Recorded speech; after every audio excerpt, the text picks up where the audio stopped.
Maritze naiz, 39 urte ditut, eta sortzez Usurbildarra naiz, Gipuzkoara, baina bada urte eta erdi hemen Nafarroan bizi naizela, Oztibarren, Muzen, eta orain urrian hasi nintzen hemen Donapaleuko gau eskolan lanean.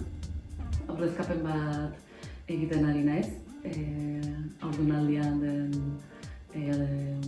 pertsona bati aurrezkapen egiten ari naiz, baina irakaslea izana naiz aurretik.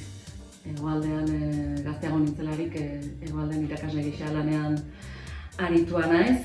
Bere garaian Euskal Filologia ikasi nuen eta ikasketak finitu nituelarik Aekan hasi nintzen lanean. Maite bainuen Euskara eta nik modu naturalean, modu organikoan ikasi nuen Euskara. Nire ingurua euskalduna da, nire herria euskalduna da, ikastolan ikasi dut, familia ere bai. Eta sentitzen nuen eta badakit ez dela mundu guztiaren errealitatea. Eta nik jaso dudan transmisio hori nolabait nik ere eman nahi nien beste pertsona batzuei. Eta hori sentitzen nuen Euskararen mundura edo Euskara inguratzen duen mundura heltzeko ibilgailu bat zela Euskara. Eta sentitzen dut Euskarari gabe ezin dela mundu horretara heldu Eta nire lana hortan datza. Jendeari nolabait baliabide horiek ematea, Euskararen mundura heltzeko. Egun baditut 3 talde.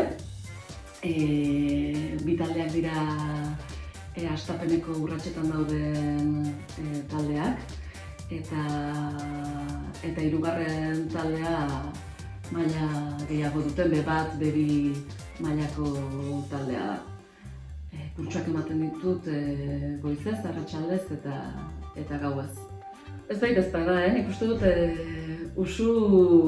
ikusten dutela Euskararen ikastea bide luze bat bezala, sentitzen dute hizkuntza zaila dela, gramatika bereziki konplexua dela, aditza ere konplexua dela, eta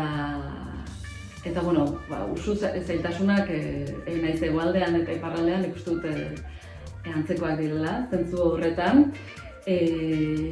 Baina, nik aipatzen didana da, bide bat dela, eta ikusi beharrean aurrean duten zailtasun guzti hori ikusteko benetan egin duten bide hori, eta hartu behar dutela erronka baten moduan, eta ikusi behar dituztela bide horietan irikitzen zaizkiela esateak, eta ez dutela sekulan jakin-min hori galdu behar, ze hori baita ikasteko motivazioa.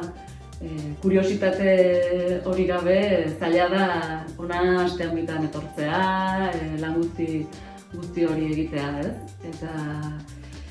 Eta hori, hori da aipatzen didana. Azkenean hizkuntza bat ikastea bide bat da, bide luze bat da, baina bidean topatzen dituzu altxorroiei eutsi behar zaie eta horrela segi.